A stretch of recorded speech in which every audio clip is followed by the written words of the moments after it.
Fala pessoal, muito bem-vindo a mais um podcast aí, Conforto Médico. Para quem não me conhece ainda, meu nome é Felipe, eu sou um dos fundadores aqui do Medcoff.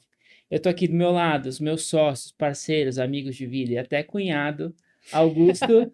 É meu Não, cunhado, é ele meu sempre, cunhado. ele sempre quer passar essa humilhação, assim. Sempre gosta de lembrar. O Augustão e o Mateusão. E aí, galera, tudo bem? Muito bem-vindos. Fala, Ô, pessoal, boa tarde para todo mundo. Quer dizer, né? A gente tá gravando aqui depende, de né? tarde, mas você pode estar até no plantão escutando. O importante é estar aprendendo aqui com a gente e com os nossos convidados, principalmente. Isso mesmo. Então, nesse podcast que a gente sempre traz um convidado referência, um médico referência aqui para trazer um pouco sobre a sua trajetória, sobre a sua vida, sobre, né, tudo que ele passou, que você consiga se basear e se inspirar nessas trajetórias aí. E hoje a gente está com uma convidada de peso aqui, uma convidada sensacional que a gente conseguiu trazer, a doutora Luciana Haddad. Vou falar um pouquinho do currículo dela, depois a gente vai conversar um pouco, ó. Então, ela é médica formada pela Faculdade de Medicina de Santa Casa, fez residência em cirurgia geral e aparelho digestivo lá na USP, fez fellow em Paris, doutorado, pós-doutorado, livre docência lá na USP, e hoje ela é presidente da BTO, da Associação Brasileira de Transplante de Órgãos. Ela é corredora, triatleta, fez 15 Ironmans. É Ironmans ou Ironman? Ironman. Ironman. Ironman, É, eu Brasileiro. pesquisei, né? Eu pesquisei. 15 Ironmans. E também é fundadora do canal Fala Lu. Tá bombando aí na internet. Você que quer saber mais sobre ciência, a literatura relacionada com esporte, é um canal fenomenal. Obrigado, viu, Lu, pela presença. Obrigada, turma. Vai ser um papo muito bom. Acho que a gente tem tanta coisa em comum, né?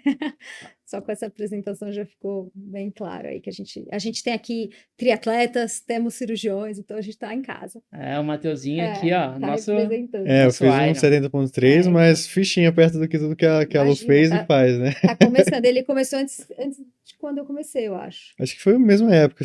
Eu vi que Eu no comecei seu com histórico. 35 Eu comecei um no pouco antes, triatlon, 13. então. Aí tem tempo. Ou seja, a até gente os ainda tem 45 ele vai A fazer gente ainda mais tem que... como fazer uma redenção, né? Tá fácil. Quanto tempo levou a primeira preparação, assim, curiosidade? Foi 35? Mas você não começou fez? como Eu triatleta, comecei né? correndo, eu comecei a correr com 30. E aí fiquei na corrida nessa fase. Maternidade, tive meus filhos e voltei a correr, meia maratona e fiz primeira maratona. Entre a primeira maratona e o primeiro Iron foram 2 anos. Mas o problema foi aprender a nadar nesse intervalo de tempo. Porque a bike é mais tranquila, assim, é relativamente mais fácil. Todo mundo pedalou na infância, então não é, assim, muito técnico. Mas a natação foi um desafio. Então, eu comecei a nadar, depois de 1 ano, fiz o primeiro Ironman. Mas 1 ano e meio. Preparação longa pra caramba, né? Não vai rolar, Mas Matheus. para Só você quem vai ser o já único nada, Ironman. para quem já nada é em curto o caminho, né? Para quem é nadador ou já nadava por algum motivo, dá para fazer uma preparação mais rápida. Meu, com 2 filhos. É. E, eu não consigo correr 30 minutos. Porque eu tenho que ou deixar o Joaquim na escola, ou levar o Joaquim na escola, ou... Que loucura! Não, mas ela não Mas parou tem no que ser Iron, né? antes. Você faz Ultraman também. Já fez Eu uma faço prova. ultramaratona. Qual a prova mais longa que você já fez? Eu fiz de corrida, fiz 100K esse ano. Mas esse ano eu não fiz Meu Deus. triatlon. Eu Mas faz isso fiquei em um na dia? Não, corrida. nem um dia, Foi né? um dia, Meu Deus. Sem dormir. sem dormir. Uau. É muito, muito louco. Deu 24 horas. Qual a Nossa. elevação dessa prova?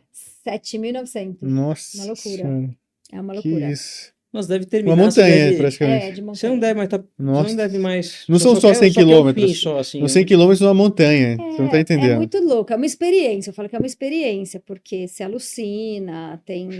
E eu fiz exatamente porque eu queria saber, será que é verdade? Eu escutava relato da galera falando que na madrugada alucinava, via coisas, e realmente você fica completamente doido, assim. É muito estranho. Caraca. Sozinha, na madrugada ali. Então, eu tentava ficar perto, porque é meio assustador. É ainda mais praticamente esperar um na Rally dos Sertões versão corrida. É isso. E a gente com a lanterna, se a lanterna apaga, é um breu, montanha, está no meio do mato, trilha. Eu tentei sempre estar perto de alguém, mas teve um momento que eu estava seguindo 2. E na Europa ninguém conversa, tem esse problema também, que as pessoas são muito sérias, focadas. Teve um momento que eu tive que trocar a bateria da minha lanterna, eu estava com uma duplinha há bastante tempo, atrás deles, assim, umas 2 horas, para não ficar sozinha. E aí eu fiquei sozinha. Eu fiquei sozinha um tempão. Nossa. Até eu encontrar num posto uma turminha, eu saí com a turminha. Nossa, Mas faz parte da experiência. tem que É. treinar muito pra chegar lá, hein, Você começou. Matheus? É, não. Mas Tô, tá no estou caminho, engateando. tá no caminho. Você começou a correr quando voltou da França, né? Você Foi. fez a formação aqui, cirurgia gastro na USP, depois foi pra França, né? Isso. Como que foi essa experiência lá? Eu falo que foi até vocês tinham perguntado de desafio profissional, depois eu falei, não, não tem dúvida, esse foi o maior desafio, porque eu me preparei, ponto de vista linguístico, a gente espera a aula de francês lá, fiz proficiência, estudei bastante, e na recepção dos residentes lá, eu já não entendi nada, quase. Metade do que foi dito, porque eles falavam muito rápido, muita gíria, eu falei, ferrou. E eu já entrei direto na enfermaria de transplante, porque os residentes se dividiram, eu era a estrangeira, ninguém queria ficar no transplante, então foi meio assim, você está lá, ou seja, só doente super complexo, eu tendo que cuidar de enfermaria, já tinha plantão na primeira semana, e uma cultura muito diferente, a língua, que eu achava que eu sabia francês e descobri que eu não sabia, e nome de medicamento, eles não usam o nome farmacêutico, então só nome comercial, não sei se ainda é assim na França, mas eram nomes comerciais totalmente diferentes aqui, então eu não conseguia prescrever dipirona, eu descobri que era Doliprane, então, eles prescreviam o nome comercial na prescrição, então eu falei, cara, eu tô ferrada, sim, e foi uma loucura, porque eu lembro que no meu primeiro plantão ainda fui super pé frio, teve tipo 7 cirurgias no plantão, chegou abdômen agudo, apendicite, trauma, coisas que não chegam nunca no PS lá do hospital, e eu tinha uma passagem de plantão que era, na verdade, uma reunião que chegavam os assistentes, os residentes que chegavam do dia, e a gente tinha que apresentar todos os casos cirúrgicos da noite, e eu desesperada, porque eu tinha que apresentar em francês. Eu já ficava desesperado quando tinha que passar do PSP ali, Mas falar, pô, o era um Marcelão pouco tá isso, eu vindo. falava, e eu pensava isso, eu Vai falava, dar 7 horas. eu achava desesperador passar o plantão no PSC, e aí em francês, eu sabia que metade das coisas que eu PSC ia em falar francês. estavam Nossa errado, Senhora. e é isso. Eu lembro que eu tinha a exata sensação do tipo, se eu sobreviver a isso, eu sobrevivo a qualquer coisa. E foram 2 meses super difíceis, por conta da língua e dessa questão cultural. Colistectomia, a francesa. E, tipo, eu já tinha terminado a residência aqui, tá? Tipo, colicistectomia eu domino, né? A francesa, pra quem não conhece, meio o da cirurgião perna. principal tá entre as Tá pernas, entre né? as pernas. E aí de você querer falar para os caras que não, que é pior. Não existe, isso tá? É a cultura, né? E várias questões muito diferentes culturais que você tem que aprender e ficar super... Porque aqui a gente termina a residência, né? Finalmente, você fala, finalmente, terminei, agora estou num status, né? Que eu tenho... Né, vou ser preceptor e tal, você está num outro momento, você não quer voltar a ter essa sensação de ser tratado assim como Voltar 2 casas. e aí você volta 2 casas em outra língua, sendo tratado como o E assim, no estrangeiro R1, latino. no R1 você já toma ali, Uhum. né? E daí no R+, você já volta 2 casas, que parece um novo É, R1 ali no primeiro ano, às vezes até pior. E daí depois ainda faz isso ainda de... Meu Deus. E lá na França você já foi voltada em transplante? Já gostava de transplante? Na verdade, não, eu apliquei para HPB, porque a gente tem esse convênio da Assistance Publique que é para fazer o FFI, que é o Faisão Função do Interno, que é para quem já terminou a residência em qualquer lugar do mundo, exceto a Europa, e é possível fazer com uma bolsa francesa. Tem uma prova e você se candidata para cargos. Então, por exemplo, mastologia, sei lá, são já subespecialidades. Eu me candidatei para HPB, né, hepatobilio pancreático. Eu achei Então, que era tinham hiperplasia alguns. prostática benigna. Para quem não é da área, mas para a gente da cirurgia digestiva. Então, tinha alguns hospitais que ofereciam vaga de FFI para HPB. Tinham 3 hospitais: o Bujon, o Cochin e o Pobrus. E aí eu consegui no Cochin, e o Cochin era um serviço que tinha HPB bem forte e também tinha transplante. Então foi bom, porque os outros 2 eram muito mais fortes em transplante e não tão fortes em HPB. Só que aí eu acabei ficando o ano inteiro na enfermaria de transplante, porque me sacanearam, entre aspas, porque hoje eu acho que foi bom, mas na época não era o que eu queria. Eu trabalhava com pâncreas, trabalhava com o professor Marcel, com o Juquemuri, então eu tinha ido muito mais pensando em pâncreas e eu queria ter pelo menos rodado em tudo. E no fim eu passei 1 ano no transplante porque os residentes franceses não queriam de jeito nenhum, então eles deixaram a brasileira no fígado, aí eu fiquei no transplante o ano todo. E aí você voltou e começou a trabalhar com transplante? Não, eu fiquei no pâncreas ainda, eu fiquei no pâncreas mais 7 anos, não, 5 anos. 4, 5 anos fiquei no pâncreas. Eu só fui para o transplante porque abriu vaga e eu prestei o concurso no HC para o transplante. Porque, para quem não sabe, é difícil abrir vaga no HC para assistente. Uhum. Alguém tem que aposentar e as vagas são... E não tinha nenhuma perspectiva de vaga, de fato, no pâncreas. Eu estava de insistente, né? Já tinha terminado o doutorado. E aí abriu uma Voltou, vaga. já emendou, voltou da França, já emendou o doutorado, né? Isso. E aí eu fiquei com a bolsa de doutor. Bolsa não, nem tinha bolsa. Mas tinha o crachá, né? Pelo menos você tem um crachá, um cargo ali que você está fazendo doutorado, mas tocando a rotina no pâncreas. Então fazia ambulatório, tinha dia cirúrgico, participava das reuniões. Mas aí quando acaba o doutorado, você defende, você perde até o seu crachazinho, aí você fica de insistente de fato. E aí abriu o concurso no transplante. Eu falei, eu vou prestar. Aí prestei. Aí fui para o transplante. Legal. E depois foi pro pós-doutorado, né? Foi. Gosto de coisa difícil, né? De fato. Mas então, eu acho que até o concurso do transplante foi relativamente calculado, assim. Eu até achava que ia ficar no pâncreas, mas não tinha perspectiva de vaga, porque ninguém ia aposentar, e eu ia ficar de insistente ali, porque é muito difícil abrir uma vaga extra no HC, né? O hospital público é difícil.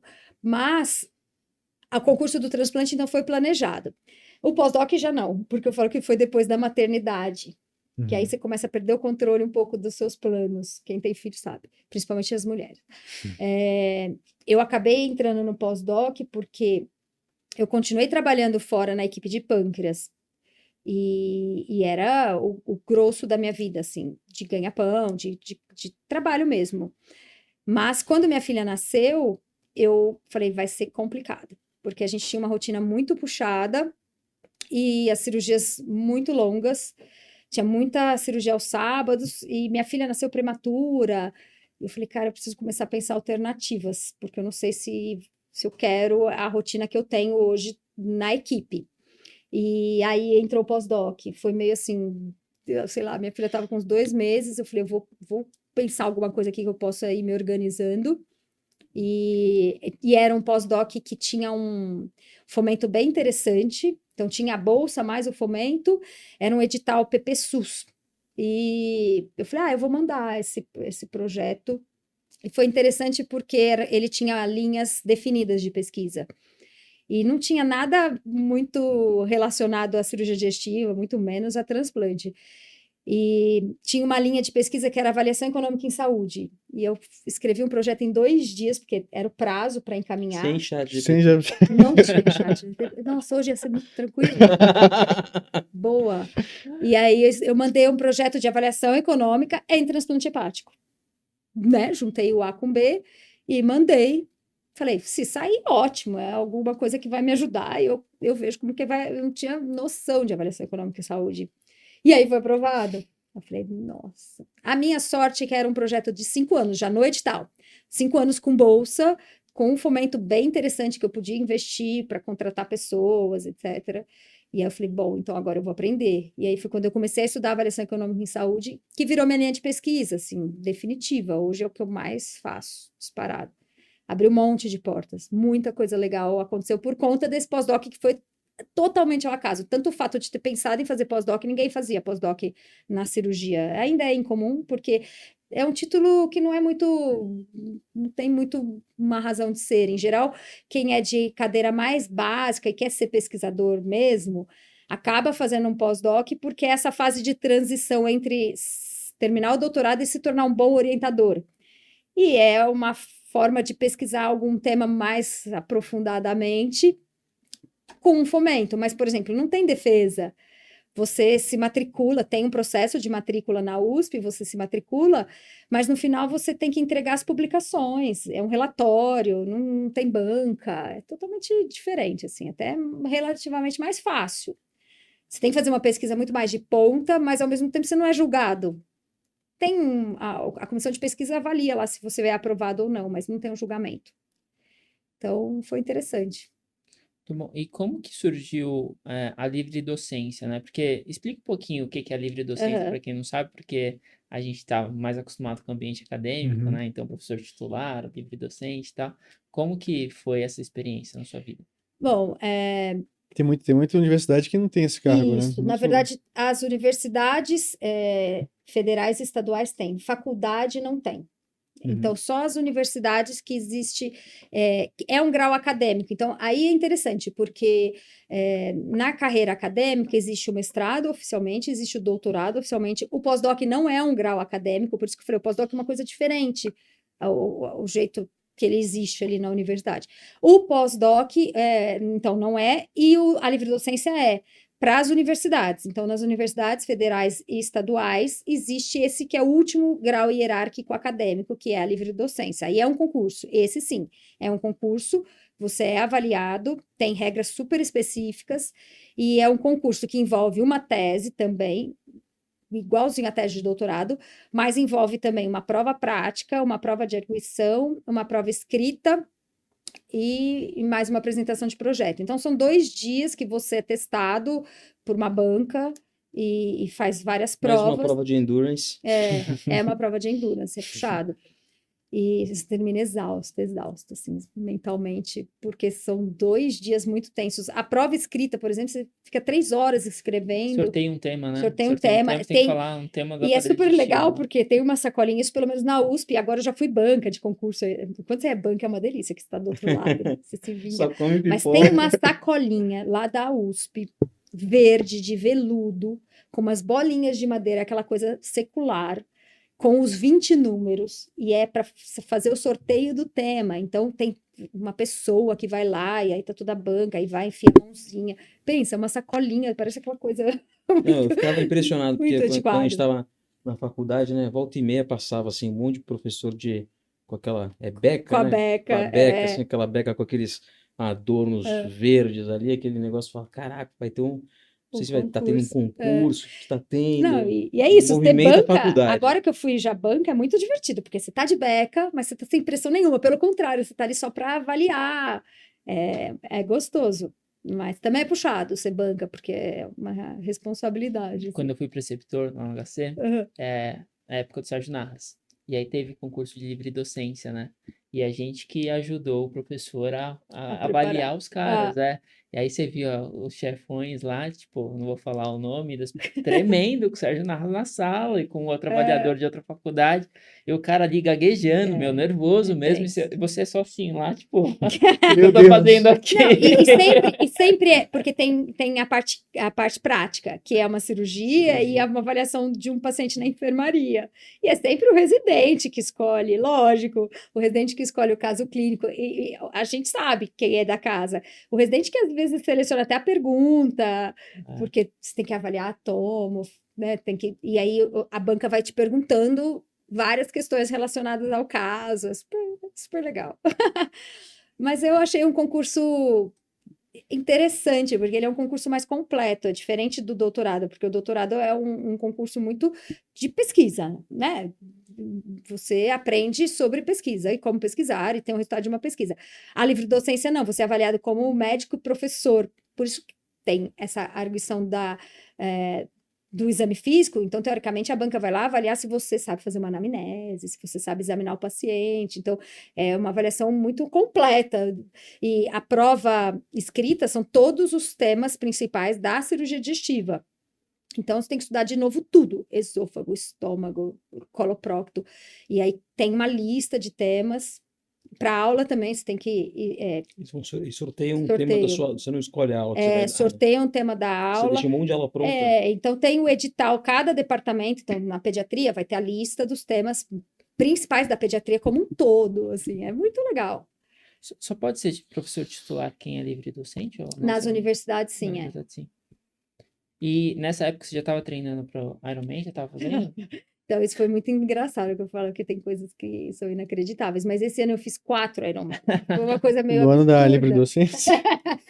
Foi um ano meio intenso na minha Que vida, isso. porque Ó, eu ia fazer Floripa, mas eu resolvi fazer uma prova antes, porque não lembro, porque não queria repetir a prova. Aí eu fiz a prova antes, aí deu tudo certo. Falei, então vou fazer Floripa também. Aí no fim eu classifiquei para Kona, fui para Kona, e aí depois o outro eu fiz depois da prova de livre docência. Mas eu tava. Kona é o mundial, né? Era mundial. Só os melhores do Ironman são. E assim, Ninguém pode comprar, eu quero ir pra é, Kona. Você fica entre os melhores, ganha a vaga do mundial e vai, né? mas é interessante porque a livre docência você tem que entregar a tese e o memorial 6 meses antes. Então, eu tinha me preparado muito em dezembro, janeiro, terminei a tese, escrevi a tese, entreguei, eu estava me preparando para o primeiro Ironman, esse de maio, que aí eu acabei fazendo um em abril e um em maio. Mas eu fui planejando tudo isso e entreguei. Quando entrega, aí marca a data e marcou para novembro. Aí eu peguei a vaga para Kona e eu fiquei na dúvida, porque aí era um mês antes. E aí faltava, então, estudar todos os pontos, preparar a aula. E estudar todos os pontos era muito assim. E aí preparar a apresentação da tese, todo o resto. Já tinha entregue a tese, ela tinha terminado e o memorial. Aí eu não consegui não me inscrever para Kona, né? Falei, ai. E aí eu ficava pedalando no rolo e estudando os pontos. E aí eu consegui estudar tudo, sobrou tempo no fim, porque eu adaptei uma madeirinha, assim, coloquei em cima da bike e punha o computador. Não era livro, não, já não sou tão velha. Já era computador. Mas eu colocava um notebook e ficava trabalhando ali. Aí eu fazia os resumos dos pontos, ficava lendo os artigos, resumindo. E preparei um material super legal de cada um dos temas. Ah, vamos lá estudar câncer de colo. Estudar. Deu certo. Quando eu tava preparando, eu fazia isso também. Eu É. pedalava no rolo, tinha uma bancadinha na frente onde eu deixava um livro e É ia isso. lendo alguma coisa ali. Consegui ler vários livros enquanto pedalava. Então, você tem que aproveitar Acho que é o um dos tempo. únicos esportes que dá pra fazer isso, porque você vai correr, você não consegue ficar Correr lendo não nada, dá. fazendo É, nada, dá porque pra seu olho ouvir, fica- né?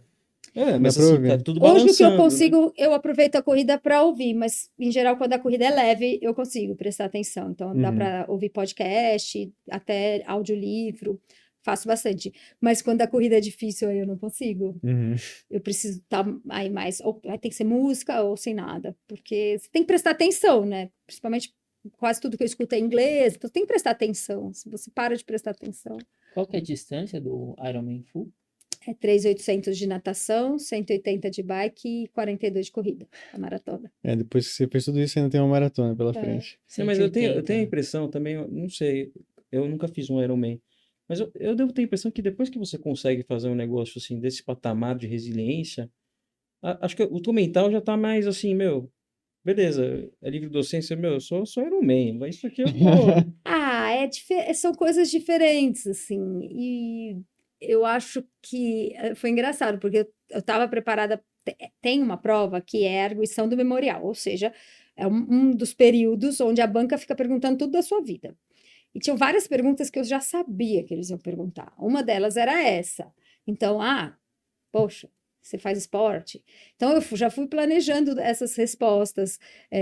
A questão da idade, porque eu era muito nova e não é uma idade Quantos frequente. anos Eu tinha 37. Uau, Não é muito nova comum mesmo, fazer livre docência antes dos 40. muito nova. Eu já fui preparada também para essas perguntas. E foi, no fim, eu fui super bem, foi super legal o concurso. Eu gostei. Tem uma aluna de mentoria da minha esposa que ela acerta 90%, faz todas as provas, aí ela fala, não, essa aluna aqui é Iron, É. ela vai longe. Aqui no seu currículo você atingiu o mais alto grau acadêmico, né, livre docência, mas tudo começou com a educação básica, ensino médio, faculdade, residência, dos degraus até atingir esse grau máximo, e no esporte também é do mesmo jeito, né? Eu queria que você contasse um pouco desse comecinho, porque você nunca tinha corrido. Exato. E aí voltou da França, decidiu correr. Como que começou isso? Foi seu marido que influenciou? Você influenciou ele?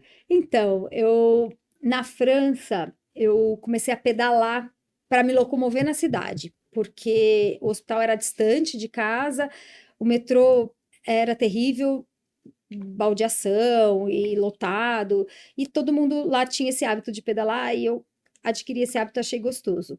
Mas aqui em São Paulo ainda não era muito culturalmente fácil pedalar quando eu voltei. E quando eu voltei, e eu tinha tentado fazer atividade física, aquela história, né? Daquelas tentativas de começar uma academia, em vários momentos da faculdade, mas eu sempre me matriculava e não era muito perseverante e não tinha nunca criado o hábito. Mas quando eu voltei da França, eu tinha ganho peso morando na Europa. Por conta da cultura, da comida, Muito do croissant, muito Croissant. pão chocolate, muito croissant, mesmo andando de macarrão. bicicleta, muito macarrão. E eu acabei fazendo uma aposta. Olha só como essa história da gamificação para mim funciona para tudo. Mas eu funciono bem com desafio. E eu fiz uma aposta para perder peso com meu marido nesse sentido, tipo, ai, me ajuda, eu preciso de alguma coisa para me estimular. E aí a gente apostou uma bobeira, assim, era tipo R$ 1.000 em roupa. Era alguma coisa assim. É, e aí eu comecei a falar, pô, preciso emagrecer. Bom, vou tentar então voltar para academia. Entrei na academia, mas naquela fase eu estava trabalhando muito, trabalhando na equipe de pâncreas e no HC de insistente, estava na época do doutorado, etc. Eu pensei, bom, é melhor eu otimizar meu tempo. Aí eu fazia esteira, aí eu comecei a caminhar e comecei a criar esses pequenos desafios. Deixa eu tentar correr 1 minuto, deixa eu tentar correr 2 minutos. E aí eu comecei na esteira, na academia, aqui do lado, inclusive, colocando esses pequenos desafios.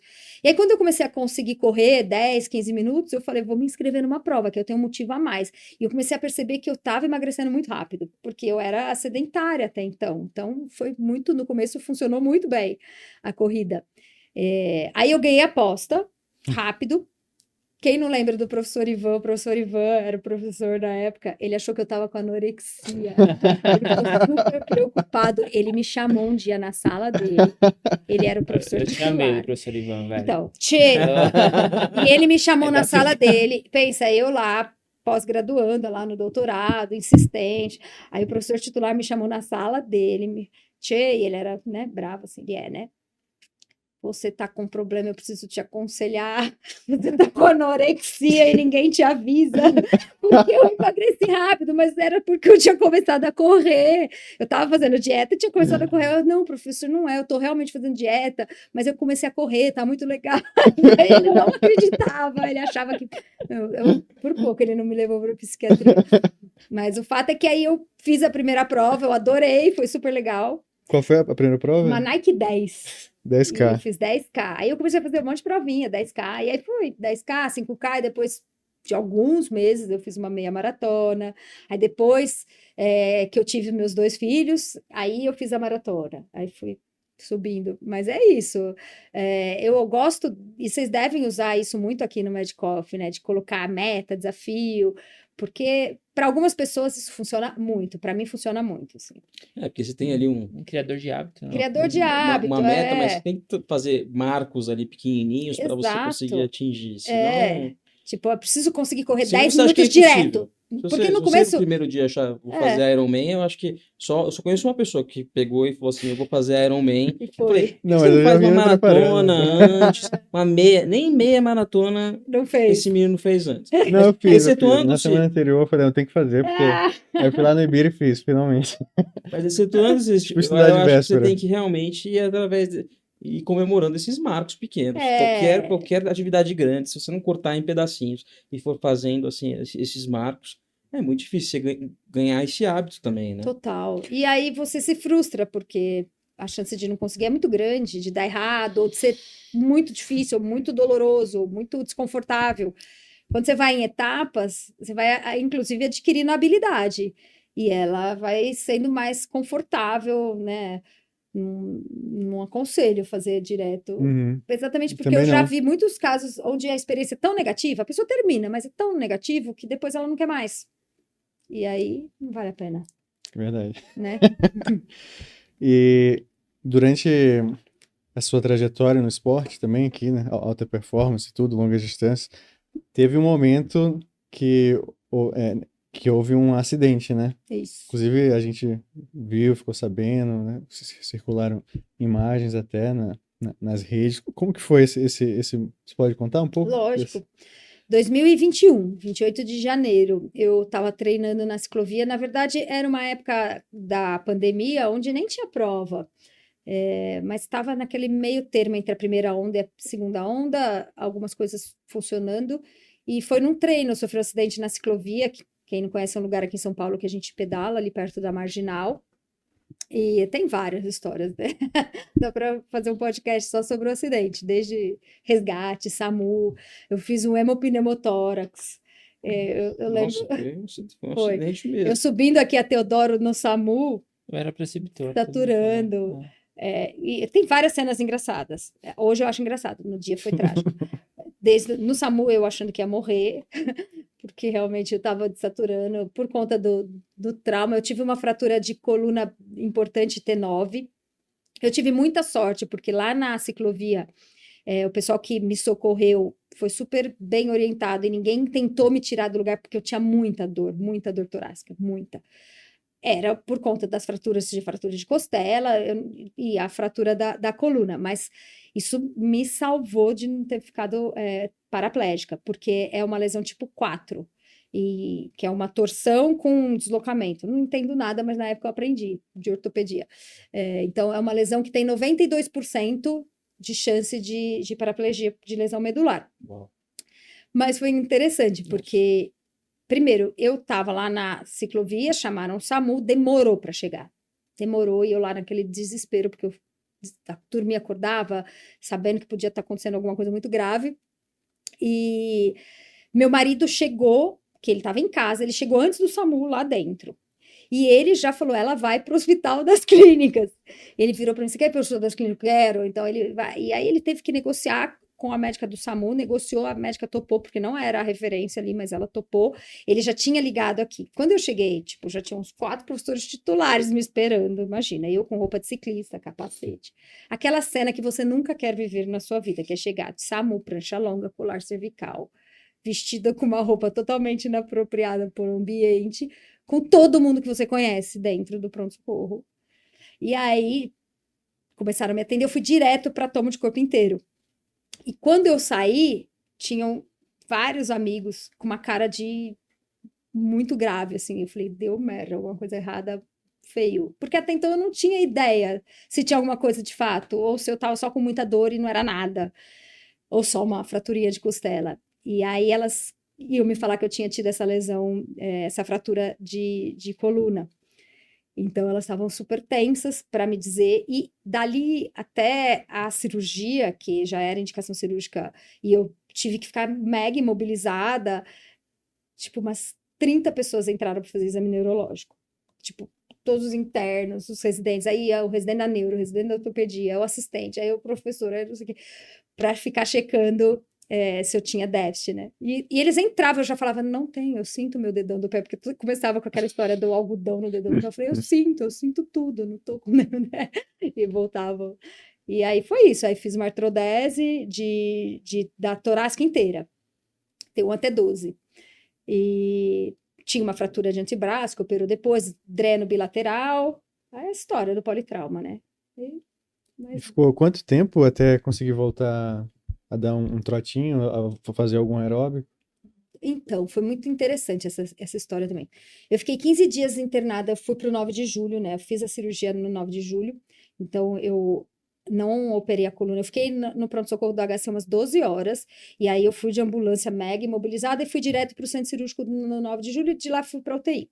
Aí fiquei 6 dias na UTI, e depois de 10 dias eu consegui uma vaga no Luci Montoro, por conta da professora, para começar a minha reabilitação lá, que foi muito legal. Isso foi muito legal, porque até então eu estava conseguindo andar um pouquinho no 9 de julho, mas eu andava torta Nossa.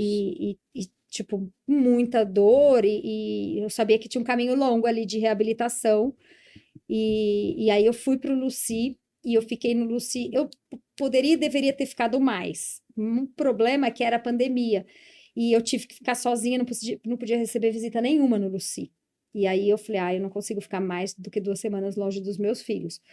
A indicação era ter ficado 1 mês, talvez. Mas lá é muito legal, porque é o hospital só focado em lesão medular, em reabilitação. Então, eu fazia físio de manhã e de tarde. Tipo, com uma galera muito boa mesmo, assim. Então, o pessoal da fisiatria lá, sensacional. E lá eles já me colocaram né? Mas já me colocaram numa bike ergométrica dessas que tem apoio, e eu já consegui fazer, porque minha perna estava boa. Eu não tinha músculo, tinha perdido músculo, então, mas eu saí de lá numa situação, assim, totalmente diferente da situação de quando eu tive alta do 9 de julho, porque do 9 de julho eu quase não conseguia ficar em pé, eu tinha tido uma sarcopenia, assim, do doente grávido, politrauma, e lá no Lucy eles fazem, assim, uma reabilitação nutricional, com todo esquema muito, muito, muito legal. E aí de lá eu voltei para casa e fiquei fazendo, aí fiz em casa e tudo, mas para voltar a correr foram 6 meses. Uau. É. E nisso o VO2 caiu Não, bastante, né? Tudo. não conseguia. Achei que foi há Foi pouco rápido, tempo. né? Não, mas Eu achei então, que mas foi eu falo que rápido. o meu relato de caso do acidente foi assim: o que de mais premium é possível ser feito? Provavelmente qualquer pessoa que não tivesse feito as coisas na condição que eu fiz teria demorado uns 2 anos. Então, muita gente me escreve, eu fiz sua cirurgia faz 1 ano e não consigo correr, ou eu fiz artrodese de três vértebras e não consigo correr. Mas eu falo, primeiro, eu tive um atendimento sensacional com médicos incríveis de coluna e que estavam dispostos a testar sem muito receio, assim, eu lembro que o Olavo, que me operou, ele falava, Lu, tem várias coisas que a gente vai descobrir junto, mas eu te garanto que a tua artrodese, o titânio aguenta 200 quilos, sei lá o quê. Então, assim, ele não vai quebrar, tá fixado, vai fundo, a gente vai junto descobrindo. E aí, com uma equipe de reabilitação motivada, eu motivada, tinha já esse histórico de treino, de atleta, da cabeça boa, assim, do tipo, você consegue mais um? Consigo. Você quer mais um? Quero. Você quer fazer mais uma sessão? Quero. Vamos fazer na piscina? Vamos fazer. Vamos. Topava fazer. Então foi tudo muito, muito premium, assim, de reabilitação. E com uma equipe boa. Então, é tempo meio recorde, E assim. cabeça boa também, né? Você Isso já fez alguma prova longa depois desse Eu acidente? fiz, aí foi muito legal, porque eu coloquei várias metas, fui trabalhando metas. Eu me inscrevi no meio Iron, quando eu Aham. ainda não conseguia nem nadar, nem pedalar, nem correr. Pedalava nessa bicicletinha, me inscrevi no meio Iron. Tá louco. E aí, deu tempo, Tranquilo, bem. consegui. Metas altas. E aí É, depois eu pois fiz, é. aí eu falei, agora Do eu jeito quero que vocês fazer um falam, Iron. parece até fácil. Daqui a pouco eu tô me Mas era inscrevendo daqui uma a pouco. forma de me motivar, porque, por É. exemplo, eu teria ficado, sei lá, 2 anos sem nadar. Nadar era estranho, tudo era estranho, mas eu coloquei a prova para ter uma motivação, sabe? E aí eu fiz o meio Iron e fiz um Iron. Falei, vou fazer um Iron. Aí Quanto tempo depois? o meu acidente foi em janeiro, o meio Iron foi em 28 de agosto. E aí o E Iron foi no zero? ano seguinte. Mas assim, a Nossa corrida eu senhora. consegui correr Mesmo. eu consegui correr 1 mês. A bike eu fui liberada Uau. mais cedo, mas eu só Nossa. podia fazer rolo, Mas essa porque os coisa de voltar. ortopedistas tinham medo de eu Foi cair. zero trauma, essa coisa assim de voltar pra pista, assim? Muito trauma, muito trauma. Isso foi muito legal, porque lá no Lucy começou já também a parte psicológica, porque eu tava assim, eu tinha pesadelo com a cena e com a história da bike. Eu achava que eu nunca mais ia pedalar. Nossa. Naquele momento e no primeiro e no segundo mês. Mas lá no Lucy, eles têm também um acompanhamento psicológico muito focado em pós-trauma, em lesado medular, que fica com sequela. E o meu prognóstico era o melhor, eu não tinha sequela neurológica. Quer dizer, assim, no momento eu era uma doente grave, mas com um prognóstico muito bom. Eles lá estão acostumados a comparar a Laís, aquela ginasta. Ah, Pensa, fazer o acompanhamento pós-trauma de uma ginasta que ficou tetraplégica. A equipe lá é fenomenal. E também, assim, as pessoas também, eu acho que tem uma visibilidade sobre esse tema, pensam que é só uma questão dos membros, né? Mas às vezes é pior ainda, porque você tem a questão de bexiga neurogênica, a questão do trato gastrointestinal, é tudo. Tudo, É tudo, é uma tudo, vida assim. tudo. A enfermagem lá, totalmente treinada para... A minha lesão de antebraço, aí eu tive uma lesão nervosa e eu perdi sensibilidade e mobilidade. Do meu braço esquerdo, mas na época que eu estava no Lucy, eu não tinha nenhum movimento, perdi a pinça, e não tinha nenhuma sensibilidade. Então, eu trabalhei com a TO, terapia ocupacional, do braço, era a TO que cuidava. Impressionante o que elas faziam, assim, de me ensinar a conseguir, a me treinar para me alimentar sozinha, para conseguir cortar, para me dar autonomia, para fazer mil coisas. Eu lembro que teve um dia que ela chegou e falou: tira o brinco. E aí, como é que você tira o brinco? É uma coisa que você precisa das duas mãos. Ela sabia, terapeuta ocupacional. E aí, eu não conseguia tirar o brinco. Ela falou: você precisa conseguir, que você vai ter que fazer isso na sua vida. E foi me treinando, e hoje eu consigo fazer tudo. Eu não tenho sensibilidade nessa parte, eu me queimei já algumas vezes, mas eu consegui recuperar completamente a mobilidade e me adaptei, mesmo tendo a parestesia. Mas eles são muito bons. E a parte psicológica, fenomenal, assim. No começo tinha acompanhamento de manhã e de tarde, 2 sessões no dia. Muito, muito importante. E aí, quando eu fui para casa, eu continuei para trabalhar assim. Você quer voltar a pedalar? Quero. Então, como é que a gente vai fazer? E aí, essa aquela história. É um processo. Incrível. É muito legal. Foi uma experiência, assim. História muito legal mesmo. É. Que bom, deu tudo certo. É um bom. exemplo Qual de foi- resiliência. Qual foi a prova mais difícil que você já fez? Esse Ironman que eu fiz depois do acidente, que foi muito difícil, foi no Alasca, que teve uma conjuntura. Tá merda. Os caras olham aqui, porra. Essa Meu prova Ironman, foi. malado. Foram vários motivos. Não tem fim. A gente pode chegar pro final e falar assim, qual foi a coisa mais foda? Assim, porque cada hora que ela fala, vem uma coisa nova.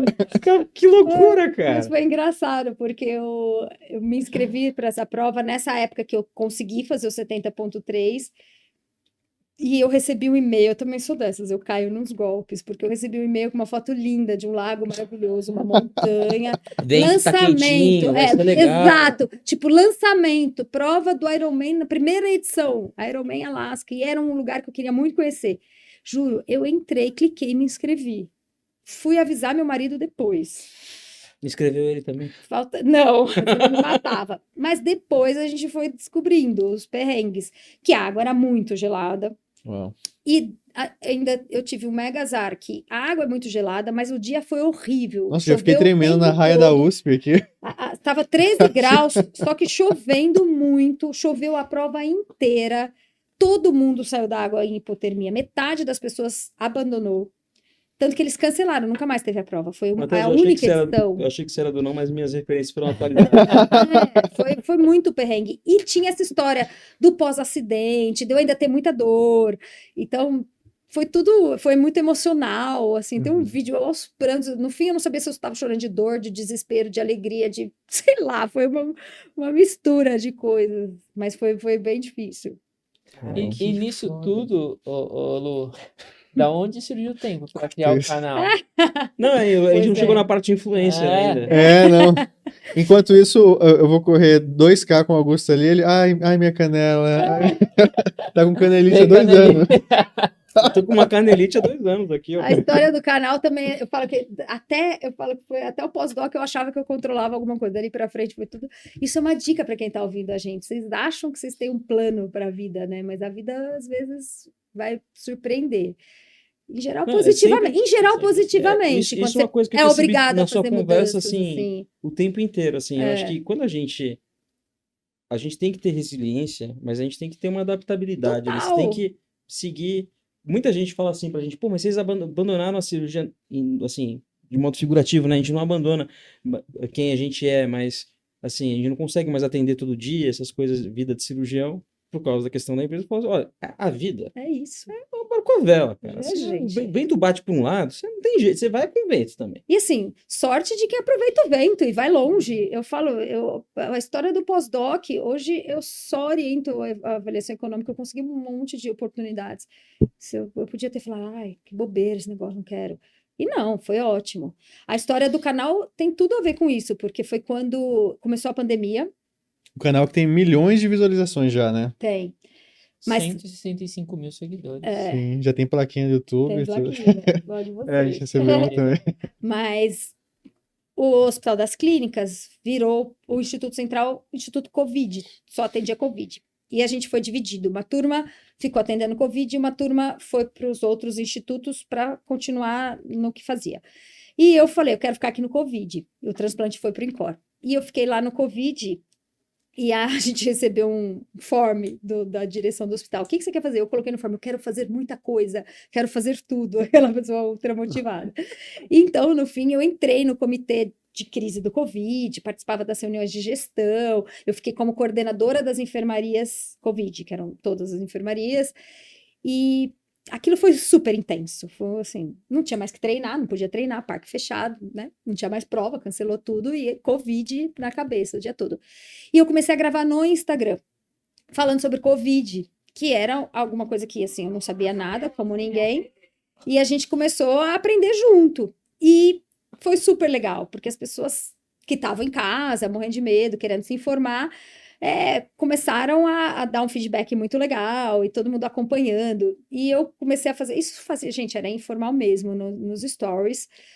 Não gravava, não tinha roteiro, nada, eu fazia uns videozinhos. E eu comecei a escrever Lutox. Chegou um dia que meu marido falou: escreve em português, fala Lu, mais legal. Então, e aí eu comecei a escrever Fala Lu. E eu fazia esse boletim. E eu fiz isso até o dia do meu acidente. Porque as pessoas amavam. Chegou uma hora que eu já estava meio de saco cheio, mas as pessoas queriam que eu falasse: tô esperando seu boletim e tal, boletim. E aí teve o acidente, eu parei, obviamente. E eu já não estava mais no Covid, o HC tinha voltado ao normal. E quando eu voltei para casa, voltei a trabalhar aos poucos, eu comecei a sentir falta de falar com as pessoas. E todo mundo me pedindo para voltar a falar de Covid. Todo mundo. Eu lembro que eu tinha uma conta de Instagram até então, que tinham 20 mil pessoas só do esporte, por conta do triatlon. Do Covid, até esse momento, ela pulou para uns 55 mil, ou seja, tinham umas 30 mil pessoas que só estavam ali para ouvir Covid. Na minha cabeça, eu falei: essas pessoas vão embora, porque elas não vão me acompanhar no esporte. Estou nessa fase de reabilitação, mas voltei a querer falar sobre esporte. E eu falei: bom, mas eu posso falar exatamente sobre isso, sobre esporte, sobre saúde, que é uma coisa que eu gosto, que eu sempre estudei muito por um interesse pessoal. Eu sempre acompanhava a literatura em relação ao esporte por um interesse individual mesmo. Deixa eu ver que tipo de treino é mais legal, deixa eu ver se tem evidência desse suplemento mesmo, porque senão não vou tomar. E eu sempre fiz isso, desde que eu tinha começado na corrida.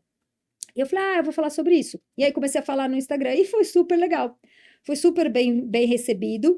A turma que gostava do Covid migrou para esse ambiente, inclusive as pessoas sedentárias começaram a se estimular a praticar esporte, que eu comecei a dar dica, ajudar, e recebi muito feedback legal. Nossa, agora eu vou começar a caminhar, eu vou comprar uma bike, etc. E depois de alguns meses, a galera pedindo. Aí eu relutei um pouco de ir para o YouTube, porque aí eu achava que eu não tinha tempo, sabe? Eu estava aí treinando de volta, trabalhando normal. Falei: não sei se cabe na minha vida. O Instagram era muito tranquilo ali, eu punha o celular e gravava à noite. Falei: YouTube, eu não sei, é diferente, é mais, né, uma coisa que dá a impressão, e de fato eu aprendi que é mais perene, né? Uma coisa que as pessoas voltam um ano depois no vídeo, o vídeo pesquisa. Mas eu falei: eu gosto de desafio. Aí eu falei: vamos, vai. Falei pro meu marido. E a gente. Eu acho uma mídia muito mais legal, assim, no Muito, sentido, muito. Instagram, você faz um puta trabalho, daí Some, amanhã né? acabou. E ninguém acha depois. Ninguém Não tem acha, busca. Porque exatamente. eu mesma, às vezes, eu falo: nossa, eu fiz um vídeo sobre isso. Eu não consigo achar. Porque fica perdido lá no feed e você não consegue buscar. O que eu comecei a fazer desde que eu tô no YouTube? Eu subo também como short, só para eu conseguir achar, porque as pessoas às vezes me pedem: você já fez um vídeo sobre esse artigo? Eu falo: fiz. E no YouTube eu consigo achar. É fenomenal. TikTok também dá, viu? TikTok dá. Você tem TikTok também? Eu tenho, eu não sou muito ativa, mas eu sei que a busca é boa. E isso faz muita falta no Instagram. E aí foi isso. Aí eu fui pro YouTube e eu gostei exatamente dessa questão de ter uma organização. Eu consigo pôr as referências, que isso é sensacional. Clique, linkar, né? A pessoa consegue. Tô olhando aqui seu canal, tem vários vídeos interessantíssimos. Tem um aqui para você, Augusto: como ganhar massa muscular, como ganhar músculo, olha só. Tem brincadeira. Tem um aqui que os nossos alunos vão adorar: como melhorar a memória, a capacidade cognitiva de graça. E esse vocês podem colocar em prática, você sabe, né? É atividade física. Tem um monte de estudo mostrando, tem uns estudos muito, muito legais. Então, pegam 2 grupos, aí faz o primeiro teste de memória. Aí um grupo faz 30 minutos de esteira e o outro fica sentado no sofá. E eles refazem o teste. Tipo, a atividade física melhora a memória imediatamente, assim. Tanto que no vídeo eu falo, meu, tá difícil, sai, dá uma treinadinha rápido, 15 minutos. Tem um estudo que aumenta BDNF, né? BDNF, exatamente. E só o fato de aumentar a vascularização cerebral, porque durante o esporte o cérebro é privilegiado em termos de vascularização, você tem um hiperfluxo, você já melhora toda a capacidade neural, assim, é muito legal, muito legal. Por isso que melhora também risco de demência, né? Reduz risco de demência, qualquer doença neurodegenerativa. É uma das poucas coisas que, de fato, funcionam 100%, assim, para prevenção, 100%. Que funcionam para prevenção de Alzheimer, atividade física. Sempre que eu quero ver se um suplemento é bom, alguma coisa, eu jogo no canal da Lu ali. Não, e eu já Por dou a dica evidência, pra tem galera, evidência, porque meu. eu recebo muita mensagem. Lu, não acho o vídeo da taurina. Eu falo, vai no Google mesmo, não precisa nem ser no YouTube, aí escreve, fala Lu Taurina, aparece. É muito bom isso, ter tudo indexado. Eu que sou uma pessoa que sou muito pragmática, assim, gosto de organização, eu fico muito feliz de ter essa biblioteca, assim, é legal. E equilibrando todos esses pratos aí, ainda é mãe de 2 filhos. Sim, mas agora eles estão adolescentes, então é outro momento. Eles se divertem. Mas é legal, Caramba, cara, que essa fase. incrível. Creatina é bom mesmo? É bom, creatina é bom. Ômega 3? Ômega 3 é interessante Eu comprei porque. ômega 3. Então, é bom, mas o ômega 3 já teve uma promessa mais. Tu compra um ômega 3, mas não vai tonhar comigo hoje? Eu vou tonhar depois do podcast. Hoje, assim, para quem tem qualquer Tonhar fator de é um treino de risco força bem de doença forte. cardiovascular, o ômega 3 não é indicado. Para quem não tem nenhum fator de risco, nos maiores estudos não mostrou benefício. Mas quando você pega alguns bons pesquisadores, eles usam. Porque aquela história, a gente não consegue a dose de EPA e DH na dieta, exceto se você consome muito peixe. Quem come bastante salmão. Mas a nossa dieta do brasileiro é mais difícil conseguir o nível interessante de DH e EPA, que são importantes mesmo para a nossa fisiologia lipídica ali. Então, eu também estou tomando. Eu não tinha parado. Aí, meu marido tem fator de risco para doença cardiovascular, ou seja, ele tem indicação mesmo. Do cardiologista prescreveu. Eu falei, então também vou tomar. Porque estamos tomando os Eu dois. comprei depois de ver um vídeo seu. Então, eu tô tomando. Eu tô tomando de Aquela modo regular, história. não consegui ainda colocar.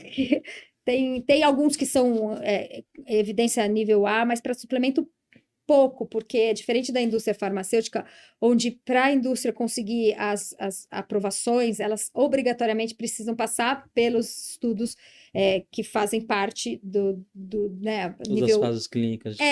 Suplemento, como não tem essa obrigatoriedade, por que a indústria vai investir? É muito caro. Então, na verdade, a gente tem estudos de medicamento porque as indústrias são obrigadas para serem aprovadas no FDA, na Anvisa, etc. E suplemento não. Então, suplemento cabe assim, se a gente quiser. A creatina acabou sendo muito estudada porque a galera fisiologista que trabalha com esporte começou a estudar por conta própria, não porque as empresas, para a empresa tá lá no mercado. Para a empresa. Né? Ela não vai investir em pesquisa clínica. É muito caro. O que mais você toma de suplemento? Que eu tomo creatina, eu adoro whey. Porque é difícil bater meta proteica na vida assim. Nossa, eu tava vendo um vídeo seu falando difícil justamente bater meta proteica. da proteína que tava comparando pouca ou muita proteína, se o aminoácido ia virar gordura, né? Nos grupos lá que estavam treinando. Tem uns estudos super bons, então quem treina, e aí mulher a partir de 40, homem a partir de 50 precisa de uma dose maior, porque a gente tem uma resposta diminuída ao estímulo de mTOR para produção de músculo. Então, meu filho, sei lá, tá entrando na adolescência, um pouquinho de proteína ele já vai fazer músculo. A gente precisa de muito mais estímulo, porque a nossa via de mTOR diminui a sensibilidade ao estímulo da leucina. Então, a gente vai precisar de dose mais alta. E aí, é aquela história. Eu tento comer frango todas as refeições, ovo, mas é difícil. A whey é prático. É só por isso.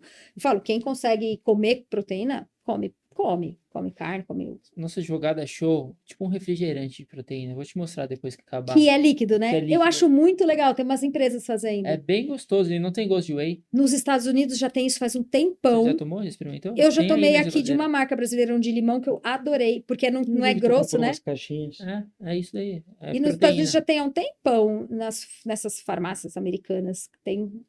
É legal. É um mercado bem bom. top. É bem top. Acho que vai fazer sucesso. Vai. Porque não Porque tem o whey é gosto de pesado, né? Fica É. meio parecendo leitoso. Não sei assim. se tem a carga proteica que ele fala que tem, entendeu? Ah, Deve ter, né? ter. Esperamos que sim, Espero. se a empresa for boa, séria. Vamos É confiar, né? importado isso aí? Ué? Não, é nacional. É, deve ser importado, mas a gente Ó, compra aqui no mas Brasil. O que mais você toma? Então, tomo whey, creatina. Eu tomo beta-alanina quando eu tô fazendo ciclo de prova, porque é totalmente pensando em performance. Eu tomo cafeína em alguns treinos estratégicos como estimulante, assim, do treino. E para trabalhar essas coisas, eu tomo café mesmo, que eu adoro café. Não tomo Mas para tomar tudo isso, é preciso de uma garrafa, não é verdade? Uma garrafa? Sim. Depende. A gente trouxe um presente aqui para Opa! você. Ah, então vai ser em pó aí, vai ser na garrafa. Legal, obrigada. Uma garrafa para você estar sempre bem hidratada também. A Deixa gente eu sabe da abrir. importância da hidratação. Então, é uma garrafa. Me É- ajuda. Essa luva aqui foi feita pelo artista Eduardo Cobra, né? Ah, Ele fez. A gente pediu para ele fazer uma arte para nossa caixa aham. do aluno com o tema A Medicina Merece o Melhor. E daí, para caixa e para Kombi, né? Que a gente tem uma Kombi. E daí ele fez. Na Kombi tem o esteto, Que legal. depois a gente mostra. E agora você tá tentando É abrir difícil aqui. aí. Ninguém Você consegue. vai ter que rasgar, cara. A gente não quer rasgar, porque é legal. Pois é. Bem, Bom, A gente abre depois. exatamente. tá bem E olha, justinho pior que essa tava luva, sem viu? esse envelope. Alguém pediu para pôr, Alguém porque pediu fica pra muito pôr mais esse bonito. envelope. Ficou bonito. Ai, caramba. Engraçado, Bem. né? Bom, mas vamos falando aí que eu vou tirar aqui. Boa. Sucesso O total. que é a BTO? Associação Brasileira de Transplantes de Órgãos. É nossa sociedade de classe. Como tem a Sociedade Brasileira de Cardiologia, de Pediatria, é a sociedade de classe dos transplantadores. E de todos os transplantes, É, todos os órgãos. todos os órgãos. É. Legal. Eu vi. Você tá como Eu presidente sou agora? presidente. Isso é trabalho. Entendi. Imagino, O porque é um tema transplante muito. é um tema muito sensível. A gente tem muita questão com o Ministério da Saúde, porque é um sistema basicamente público.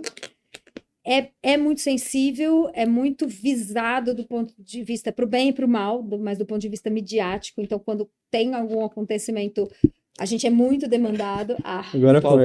Vou- Aqui tem uma colinha que dá pra soltar. Tudo Ah, é muito perfeito. midiático no transplante, Muito, né? muito, Tipo, muito. Faustão Então, Faustão fez um transplante cardíaco, daí discute. ai, que lindo, eu adorei a cor. E por mais que seja uma sociedade que não tem tanto membro, porque na verdade não temos tantas equipes de transplante, que tem mais rim, depois fígado e tal, tem córnea bastante. Então, em número de membros, muito distante de uma sociedade de cardiologia ou de pediatria. Mas a gente acaba tendo uma demanda enorme, assim, enorme, em vários sentidos. Então, é bastante trabalhoso. Caramba, ainda tem essa. Hein? Tem mais alguma coisa que a gente não passou? Porque tô É. impressionado. A gente não tem as mesmas 24 Como que horas do dia, você não. consegue tempo assim, pra organizar sua rotina de Não, idade de treinos, eu essas coisas? vou meio.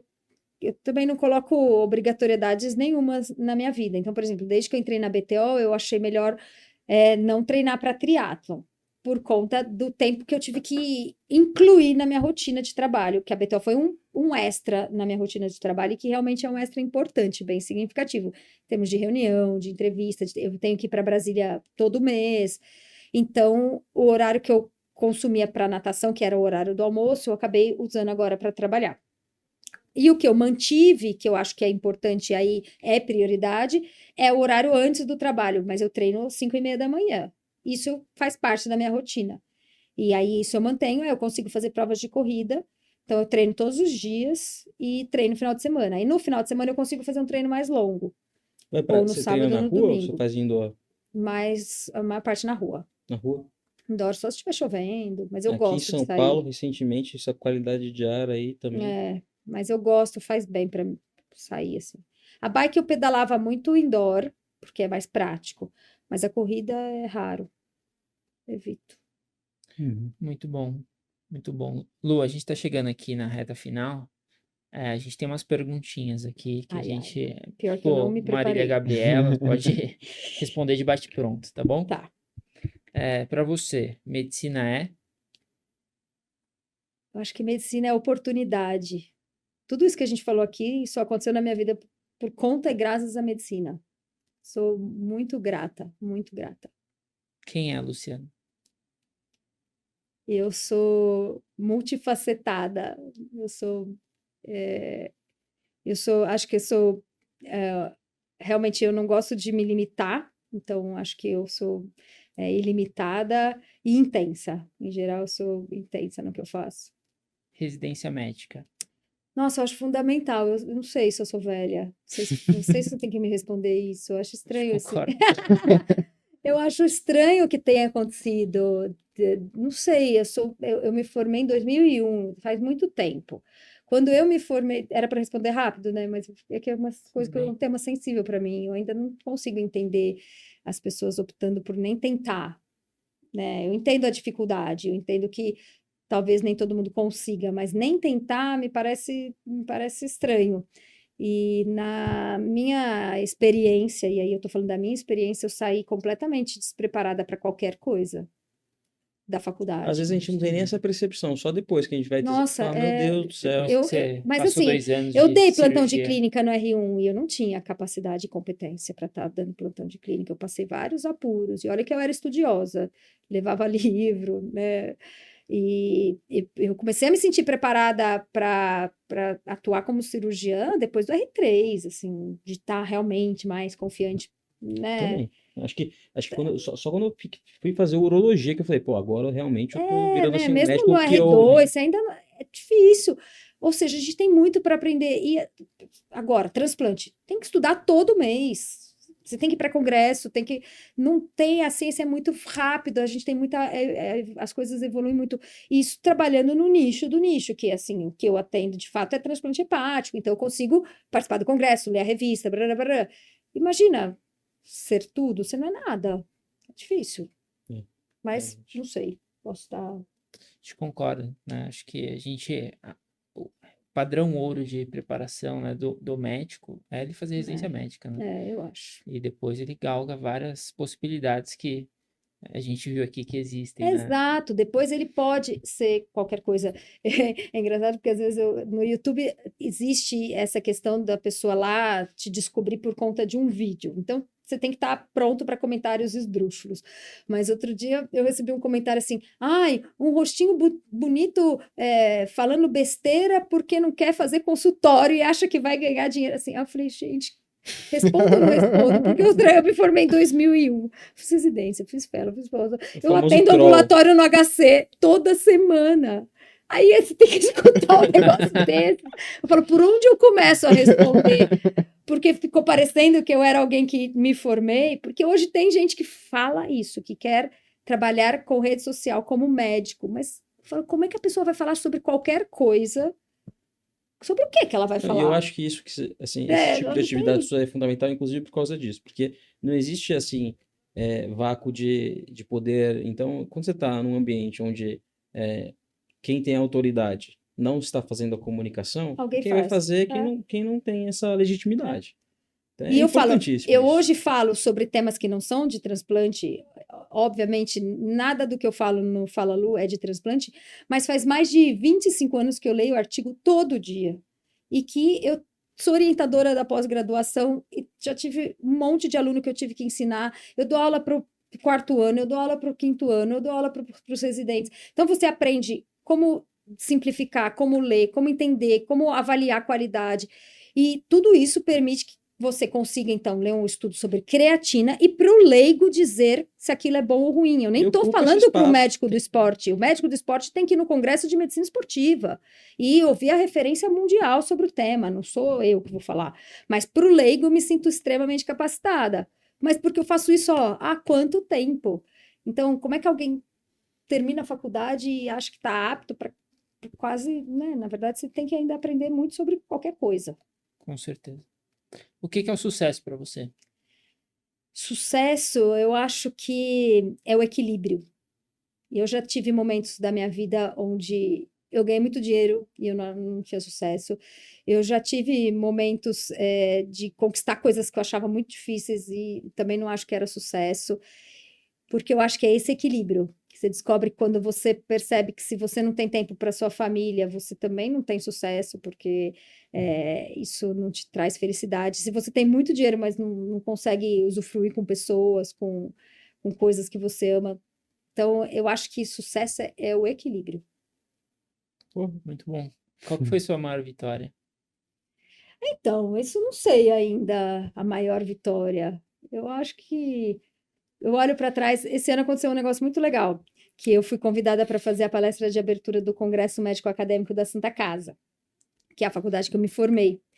E eu fiquei super emocionada, porque quando eu estava no 6º ano, lá tem até hoje eu nem sabia se tinha ou não, mas tem um concurso para pesquisa, apresentação de tema livre para os alunos, e eu ganhei o prêmio fazendo um trabalho com um ratinho cirrótico, que deu muito trabalho, e eu lembro que foi um negócio super importante para mim, como aluna, sabe? De ter feito iniciação científica, ter apresentado no congresso para uma plateia, e ter ganho o prêmio. E aí voltar lá, 25 anos depois, para fazer a abertura do congresso. E aí eu olhei para trás e falei, cara, olha quanta coisa, né? Assim, quanta coisa aconteceu para ter voltado aqui hoje e ter sido convidada por conta do Fala Lu. E eu falei para eles, eu fui convidada para fazer essa palestra porque vocês me conhecem do YouTube, né? Eu nunca imaginei que isso fosse acontecer. Eu falei, não seria convidada por conta de transplante, não é um tema assim que abre congresso médico acadêmico.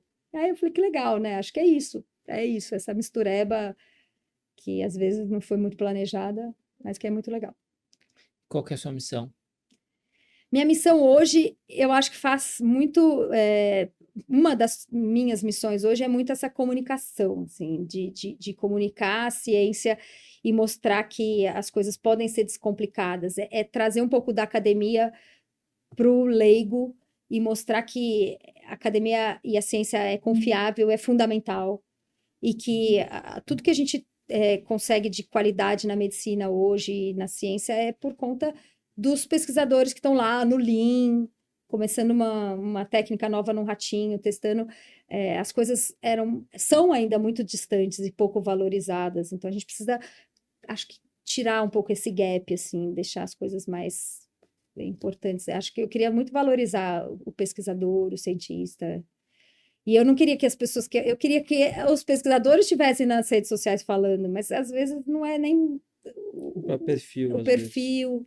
Também é de cada Então, pessoa, né? é de cada pessoa, mas que as pessoas, pelo menos em casa, entendam que se ela tem um remédio que trata uma doença é porque, porra, foi uma cadeia de pessoas que conseguiu fazer aquilo acontecer, né? Que ela valorize tudo isso. Pô, e se você, como eu, também tá afim de sair daqueles episódios escrevendo uma maratona, Boa. bora, Matheus? Bora, tô querendo. Matheus O Matheus puxa todo já tá mundo. querendo. Né? Não esquece, hein, pessoal, de deixar o like, né? Se inscrever aqui no nosso canal. Se inscreva no canal da Lu também. Como que chama o seu Instagram? Luciana BP Haddad. Mas hoje, se buscar Fala Lu, também aparece. E Fala Lu no YouTube. E no YouTube é só Fala Lu. TikTok? TikTok é Luciana Haddad, mas também acha com Fala Lu. Você tá com mais seguidor no TikTok já, Augusto, ou não? 42? Sei lá. Não, que todo Eu dei uma episódio aqui desviciada ele em fala. TikTok. Ah, que TikTok bom. é um TikTok é negócio- feito para viciar, né? Mas eu dei uma... não abro muito porque eu sei que é. Eu abro muito pra fazer sinistro. pesquisa, assim, de coisas. Tipo, vou comer aonde? Eu daí vou pesquiso lá. receita, eu quero fazer É muito abóbora na air pesquisar, fryer. assim, você está indo... Eu faço receitas só do Falam TikTok. isso, né? Que a molecada, assim, a galera de 20 anos, 18, então, só pesquisa, não Só pesquisa pesquisa mais no Google, TikTok, né? É TikTok direto. É. E funciona realmente, o negócio é sério. Mas eu dei uma desviciada, assim, graças a Deus. Então, Para receita eu acho ótimo, porque a receita dura 1 minuto. Eu não tenho É. tempo para ficar com receita muito Restaurante longa. também é legal. Restaurante é bom? Sempre Vou acho. começar a usar então. Pode pesquisar, Boa. que vai dar bom. Fica a dica. pô, camisa 10 total que vocês trouxeram hoje aqui, né? Gostamos, Foi você hein? que convidou, né, Felipe? Então, nota 1000 esse podcast, o pessoal vai aproveitar bastante. Obrigado Isso aí. pela Espero que sua incentivem as presença pessoas. aí. Realmente fiquei impressionado com a sua história. Porque eu achei que eu sabia a sua história, mas eu vi que é muito mais do que eu Sim. sabia. Era só a ponta. Era só a ponta do iceberg lá do Alasca. Obrigado, viu, Luciano? Valeu, pelo gente. presente. Valeu, Muito obrigado legal. demais, viu? Muito obrigado, Prazer doutora. aqui ter você no nosso Conforto Médico. Isso aí, pessoal. Nosso conforto. Até a próxima. Valeu, Valeu, galera. Até tchau. mais. Valeu.